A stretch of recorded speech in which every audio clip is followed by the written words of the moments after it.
আসসালামু আলাইকুম, কী অবস্থা সবার? তো ঈদের বহুল প্রতীক্ষিত সিনেমা চারদিকে রিভিউ, ফেসবুকে ঢুকলেই দেখা যায় শুধু তাণ্ডব। তাই আমরাও তিনজন মিলে বের হয়ে গেলাম তাণ্ডব সিনেমা দেখার উদ্দেশ্যে। তো আমাদের পিরোজপুর সদরে আগে দুইটা সিনেমা হল ছিল, জনতা এবং অনামিকা। যদিও বাংলা সিনেমার দুর্দিন এবং কালের পরিক্রমায় সিনেমা হল দুটি বন্ধ হয়ে গেছে, তাই রওনা দিচ্ছি মঠবাড়িয়ার উদ্দেশ্যে। তো মঠবাড়িয়া যেতে হলে আমাদের এই চরখালি ফেরিঘাট পার হয়ে তারপরে যেতে হয়। তো সিনেমা দেখার আগে আমাদের এই চরখালি ফেরিঘাটের যে দৃশ্য কিংবা আবহাওয়া, এটা খুবই মনোমুগ্ধকর ছিল। তো অবশেষে দেখুন আমাদের এই যে ফেরিঘাটের নানান বিভিন্ন জিনিস বিক্রি হচ্ছে, সব কিছু মিলিয়ে ফেরিঘাটের দৃশ্য ছিল মনোমুগ্ধকর।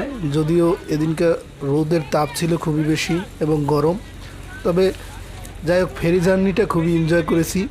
বরাবর আমরা ফেরি এপার থেকে ওপার পার হতে আমার খুবই ভালো লাগে। তো আমরা তাণ্ডব সিনেমা দেখার উদ্দেশ্যে যাচ্ছি মঠবাড়িয়া আলিম সিনেমা হলে। তো একটা ফেসবুক পোস্টে দেখছিলাম যে হল লিস্টে যে এই সিনেমা হলে সিনেমা আসছে, কী অবস্থা, কতটা ভালো হবে যদিও এখনও আইডিয়া নেই। তো প্রায় অনেক 1-1.5 ঘন্টা জার্নির পর আমরা চলে আসলাম সিনেমা হলে। যথেষ্ট মানুষের ভিড় ছিল এবং সিনেমাটি নিয়ে মানুষের আগ্রহ ছিল, কিন্তু সমস্যা হলো সিনেমার মান ভালো ছিল, কিন্তু সিনেমা হলের মান খুবই খারাপ ছিল। ফ্যান ভালো মতো চলে না, 2-3টা ফ্যান চলে, একটু পর পর ইলেকট্রিসিটি যাচ্ছিল, ফ্যানের আবার নতুন করে চালু হচ্ছিল।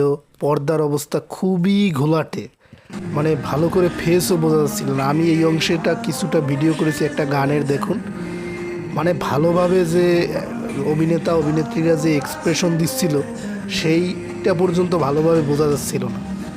তো আর একটু ভালো স্ক্রিনে দেখতে পারলে সিনেমাটা ভালো এনজয় করতে পারতাম। যাই হোক, সিনেমাটা আমার কাছে ওভারঅল খুবই ভালো লেগেছে। তো খুব শীঘ্রই আমাদের সিনেমাটার রিভিউ আসবে। তো ভিডিওটি ভালো লেগে থাকলে সাপোর্ট করবেন। সবাইকে আসসালামু আলাইকুম।